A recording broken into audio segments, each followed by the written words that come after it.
Convidamos para realizar a palestra magna Educação para o Mundo do Trabalho, preparando o jovem para mudar o país, o professor da Universidade de Harvard, Roland Fryer. Muito obrigado por me receberem aqui hoje para falar um pouco sobre educação e o mercado de trabalho. Eu gostaria de começar contando para vocês um pouco de quem eu sou e por que um economista se importa tanto com a educação.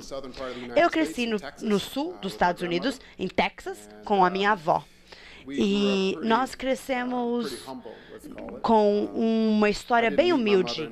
Eu não conheci a minha mãe até ter 25 anos de idade e eu conheci meu pai num presídio quando eu tinha 12 anos de idade.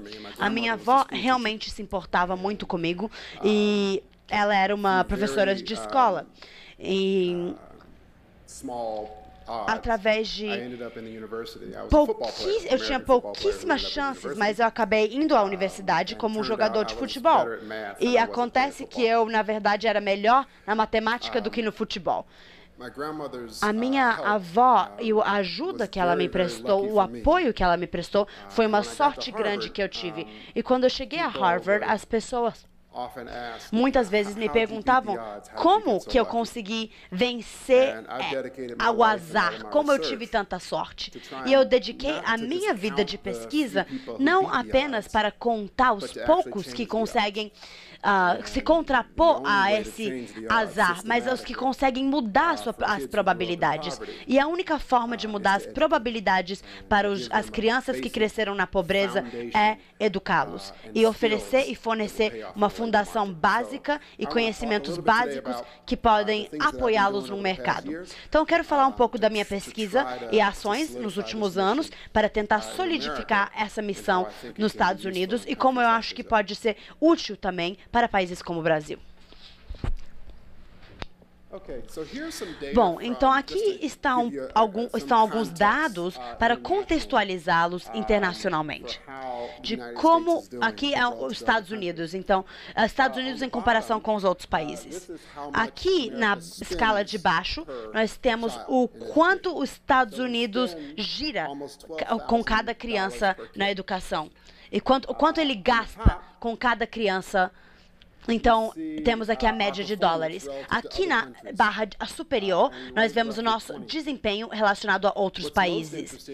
E o que é mais interessante sobre essa apresentação e sobre esses dados é que se eu fosse olhar os alunos que crescem na pobreza ou alunos de minorias nos Estados Unidos, nas Américas, essa linha seria inferior ao do que os estudantes no México. Aqui temos dados dentro de diferentes cidades nos Estados Unidos. E o que é mais incrível sobre esses dados é que não existe uma cidade nos Estados Unidos em que mais de 25% da população latina ou negra consegue ler ou fazer matemática na idade correta, de acordo com a série escolar. Não existe mais do que 25% nessas minorias. E em cidades como Detroit, 3% dos estudantes estão na sua série adequada. 3% dessas populações de afrodescendentes e latinos. Eu não acho que seria uma loucura chamar isso de uma crise. Existe uma crise no meu próprio país. E essa falta de educação para a educação básica para crianças que crescem na pobreza é como um peso na nossa economia. Então, se nós conseguíssemos fechar essa disparidade de rendimento escolar entre crianças pobres e de classe média, isso injetaria mais ou menos 5 bilhões de dólares na economia nacional. Então, hoje eu quero concentrar em notas, em como os alunos, qual é o desempenho dos alunos nas provas padronizadas. Muitas pessoas não gostam dessas métricas, mas eu vou mostrar a utilidade de algumas dessas medidas. Aqui nós temos o salário no mercado de trabalho, como o funcionário está salariado no mercado de trabalho. E se nós olharmos as minorias versus as não minorias nos Estados Unidos, temos temos uma diferença de 28% em quanto ganham nos seus empregos. E se nós olharmos apenas um fator, e esse fator é o qual é a nota que eles têm numa prova quando tem 13 anos de idade, só um fator. Não estamos olhando a vizinhança, não estamos olhando o fator criminalidade ou QI, a educação, o nível educacional do pai ou da mãe, nada complexo, apenas um fator.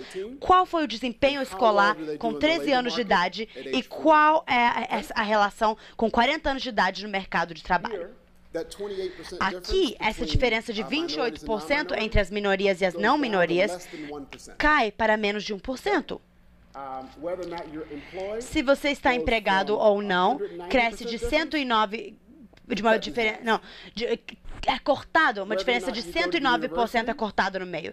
Se você frequenta ou não a universidade, gera uma diferença de 27%, que na verdade é mais para os estudantes de minorias.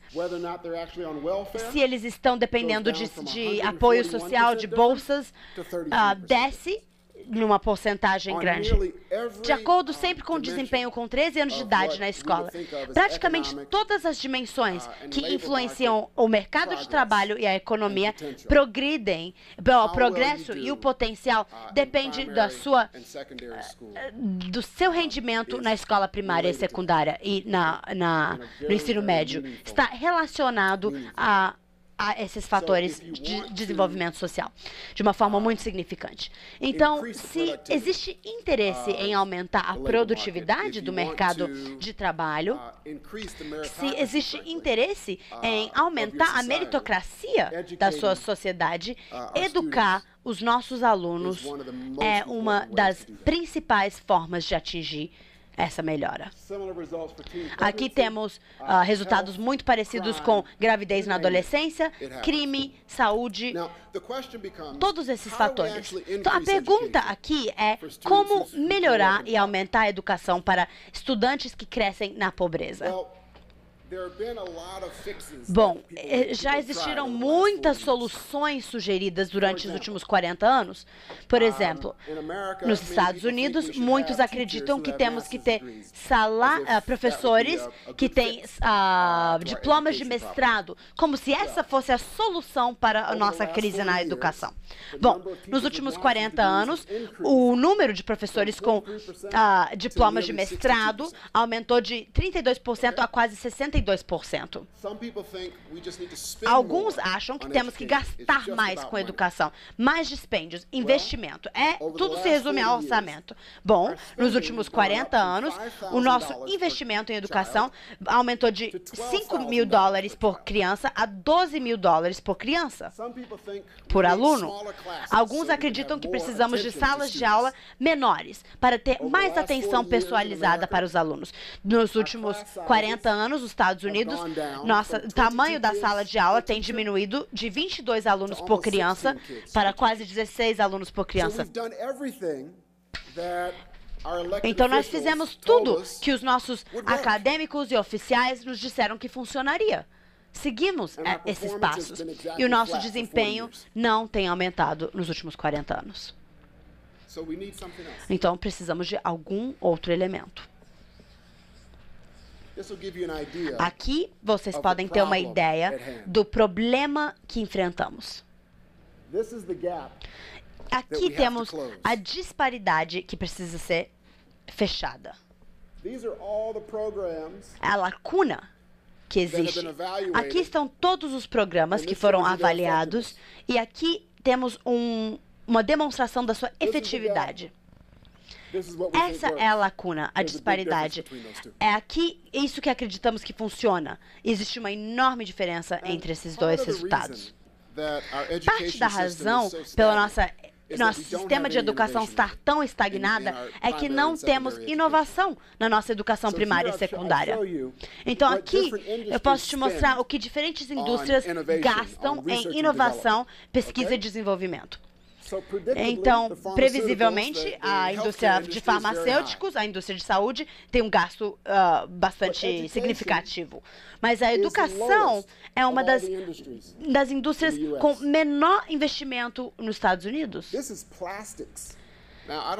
Aqui é a indústria de plástico. Eu não conheço muito a química do plástico, mas parece ser estranho que eles gastariam 5 vezes mais em inovação do que a indústria da educação. Então, uma das primeiras coisas que nós fizemos foi abrir esse instituto, esse laboratório para a inovação na educação. E provavelmente já conseguimos angariar 110 milhões de dólares para experimentos de inovação na educação. E eu sou um economista, então minha primeira ideia era pagar as crianças para terem um bom desempenho escolar. Não se ofendam com isso, por favor. Todo mundo nos Estados Unidos ficou muito ofendido por essa ideia. Na verdade, foi uma ideia que iniciou na América Latina. Então, nós pagávamos aos estudantes para participarem de diferentes atividades na escola. Por exemplo, ler livros, frequentar a escola. Em algumas escolas bem violentas, até pagávamos as crianças para não se agredirem. Nós oferecíamos bônus financeiro para as crianças. Nós fizemos todos esses testes como amostras randomizadas e aqui estão os resultados obtidos. Então, bom, a teoria econômica nos diz que nós deveríamos pagar as pessoas pelos outputs. Pelos resultados. Temos que pagar pelos resultados. Porque nós não sabemos como cada um aprende. Então, se pagamos essa pessoa pelos resultados, ele vai se virar para descobrir como aprende. Então, nós desenhamos nossos esquemas para serem diferenciados de acordo com a cidade. Por exemplo, em Washington, nós pagávamos as crianças para frequentarem as escolas e fazerem o seu dever de casa. Isso é um insumo. Em Chicago e Nova York, nós pagávamos as crianças de acordo com os seus resultados em provas e se formarem no ensino médio, por exemplo. Isso é um resultado, um pagamento pelo resultado. O que nós descobrimos é que se nós pagamos as crianças pelos inputs, pelos insumos delas, pelos resultados, não pelos resultados, mas pelos esforços, então suas notas em provas aumentam. Se nós pagamos a criança pelo resultado, basicamente nada acontece. Suas notas em provas não aumentaram.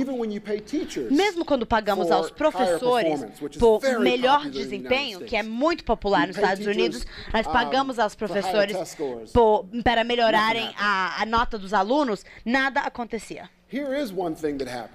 Aqui temos sim um resultado, uma coisa que aconteceu. Tentamos um experimento em Chicago, onde pagávamos aos professores por melhor desempenho dos seus alunos. Mas ao invés de pagar da forma clássica, bom, se seus alunos fizerem bem, você recebe uma recompensa, nós, na verdade, entregávamos primeiro o dinheiro para eles. E falávamos, bom, nós confiamos que os seus alunos vão melhorar, mas se os seus alunos não melhorarem, nós vamos retirar o dinheiro. Isso funcionou muito bem. Isso funcionou muito bem, mas os professores não gostaram muito, mas funcionou bem, obteve resultados. Então, a lição que aprendemos com incentivos foi que a inovação não é apenas uma chave, mas realmente mudou mais ou menos 50 anos de pensamento econômico, de acordo com o que deveria ser pago. E para as crianças, você deveria pagar pelo esforço. Você deveria pagar para que eles façam o que querem fazer e eles farão isso pela quantidade correta de dinheiro. Mas se você pagar apenas pelos resultados, os alunos se confundem sobre como atingir os resultados. Então, eu falei, por exemplo, com um aluno em Chicago e eu disse, bom, por que as suas notas não melhoraram? E o aluno me disse, eu queria o dinheiro.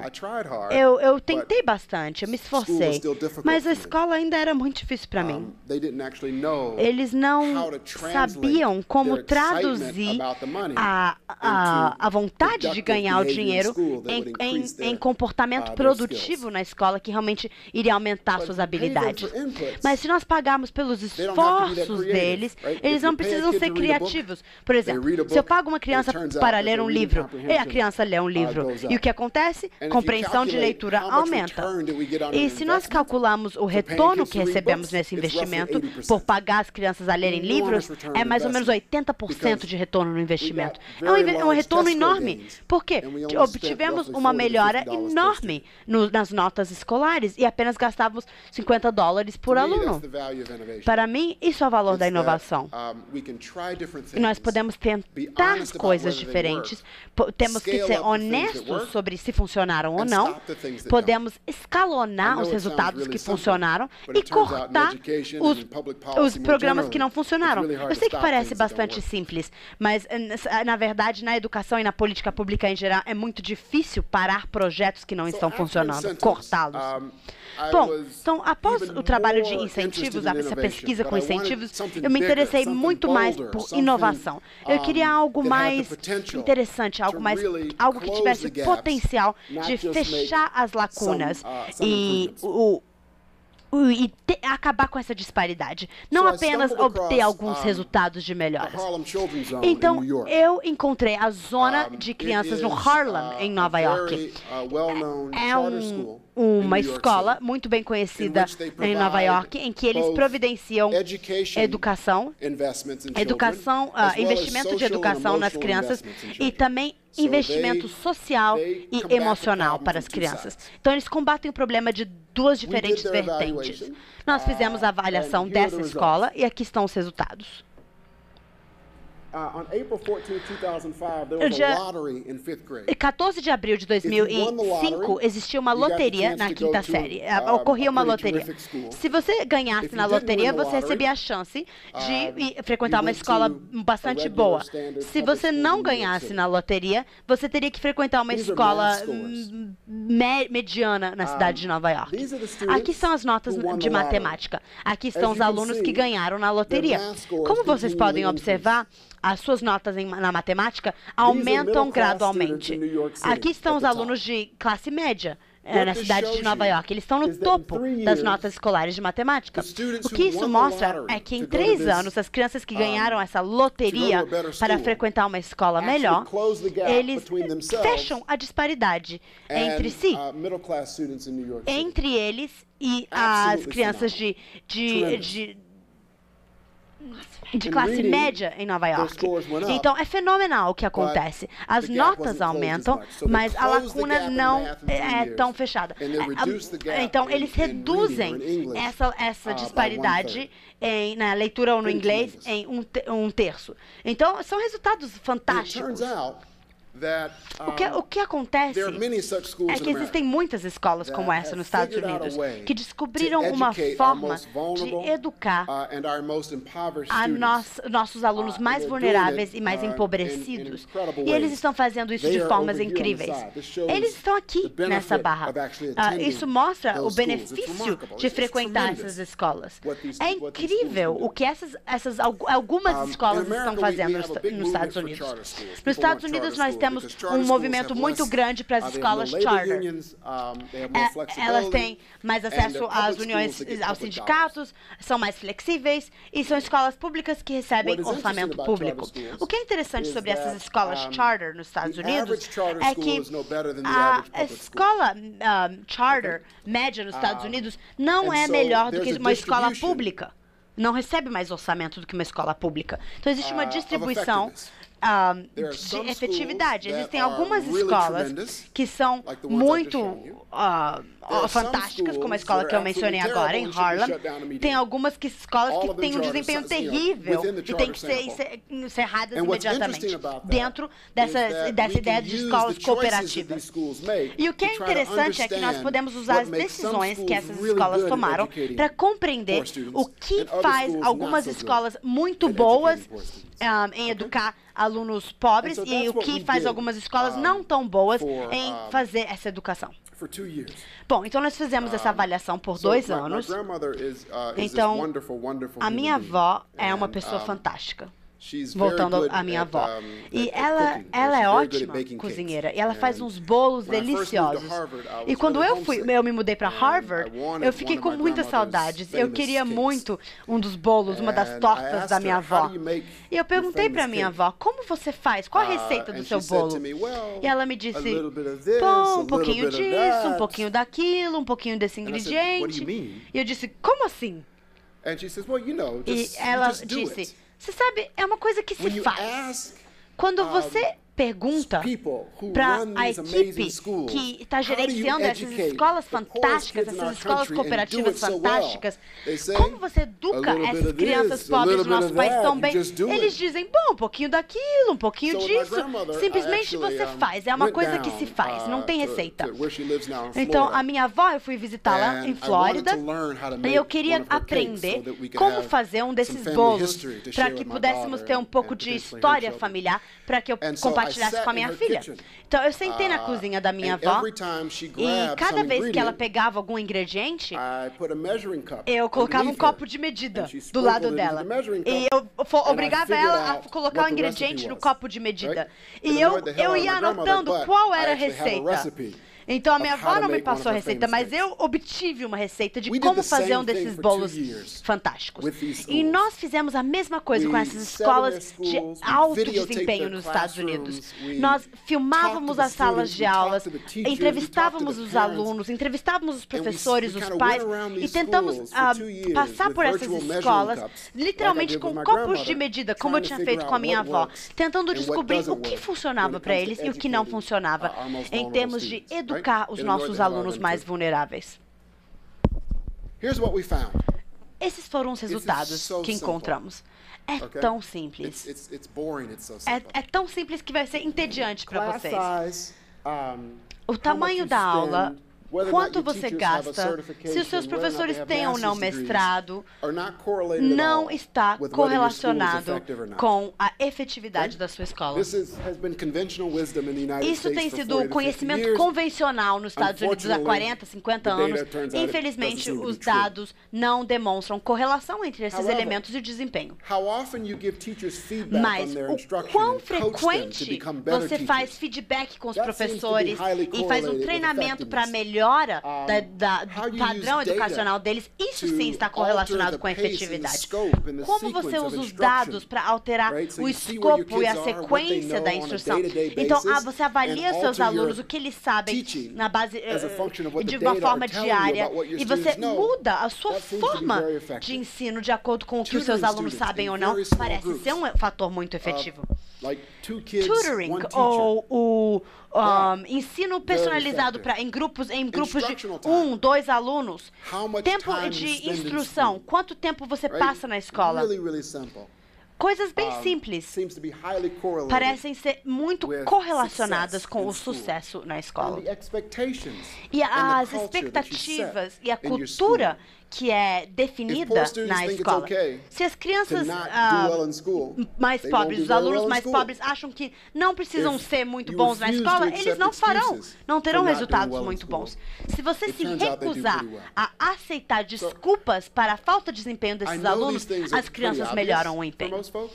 Eu sei que isso parece bem óbvio para vocês. Minha avó foi professora por 37 anos e de vez em quando ela me pergunta o que eu faço com a minha vida. Como que você ganha a vida? E eu digo para ela recentemente que eu estava tentando compreender o que faz de algumas escolas impressionantes e algumas escolas nada boas. E ela me perguntou, bom, eu sou educadora, me passa suas ideias. Quais são algumas das suas ideias sobre o que transforma uma escola em uma escola de sucesso? Eu falava, bom, você tem que ter melhores professores, mais instrução individual, mais tempo. Eu mostrei esses 5 fatores para ela. E, bom, a minha avó é uma mulher muito durona, muito resistente. E vou pedir desculpas para vocês, mas quero falar uma citação direta do que ela acha da minha pesquisa. A minha avó disse assim, ela disse, querido, eles te pagam por essa merda?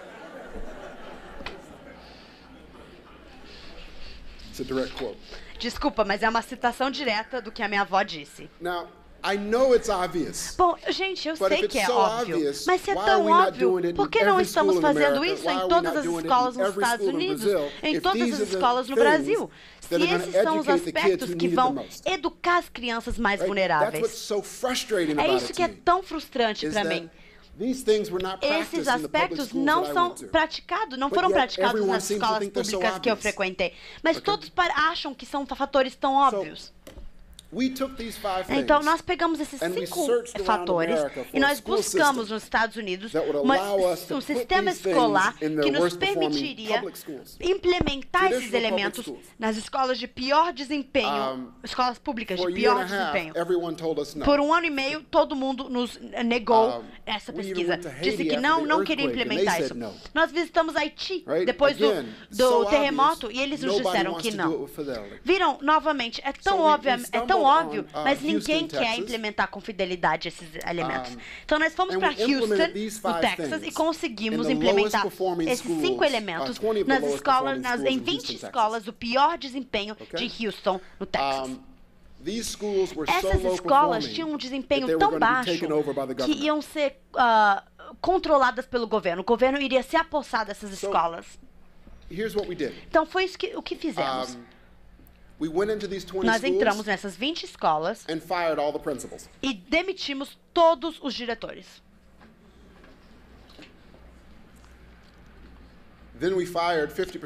Depois demitimos 50% dos professores. Aumentamos o dia escolar em 1 hora. Aumentamos o ano escolar em 2 semanas. Implementamos tecnologia nas escolas para que as crianças pudessem fazer seus exames, suas provas, e os dados dessas provas estariam disponíveis imediatamente para os diretores e para os professores ajustarem os seus planos de ensino de acordo com os dados.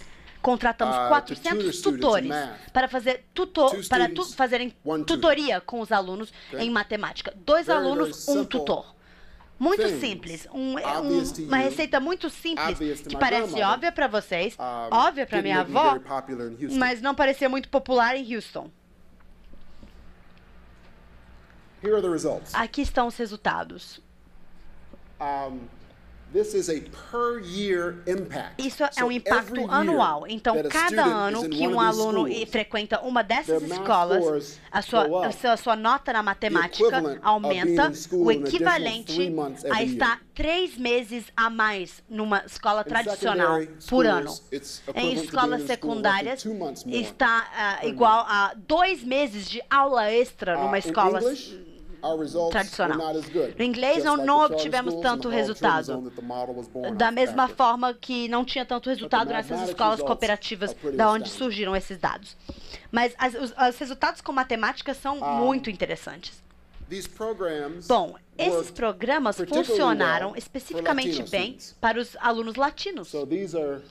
Então, aqui nós temos os alunos afrodescendentes, os negros dos Estados Unidos, e aqui os alunos latinos.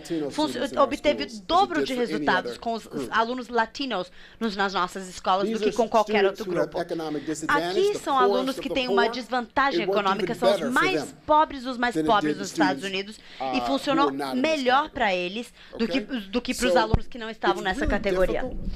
Então, bom, é muito difícil desenvolver uma política pública que pode ser implementada para todos e que ajuda aqueles que são vulneráveis muito mais do que ajuda aqueles que não estão tão em necessidade. É muito difícil desenvolver uma política pública assim. Parece que essa é bem efetiva. Bom, aqui nós temos os resultados contextualizados. Então, aqui temos as escolas cooperativas muito boas.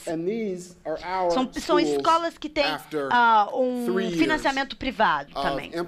E aqui estão as nossas escolas que trabalhamos em Houston, depois de 3 anos com a implementação dessas boas práticas, que conseguimos recolher dessas escolas cooperativas. Bom, de fundo é que em 3 anos, os alunos das nossas escolas primárias e elementares, nós fechamos essa disparidade de rendimento escolar em 3 anos. Encerramos a lacuna. Nas nossas escolas secundárias de ensino médio, cortamos pela metade. Nas escolas de ensino médio, 100% dos nossos alunos, 100%, todos os alunos foram aceitados para uma universidade, para uma faculdade ou uma escola profissionalizante, uma escola vocacional.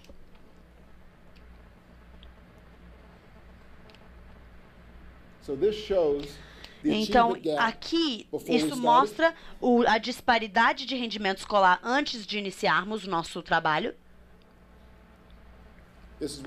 Essa disparidade atual.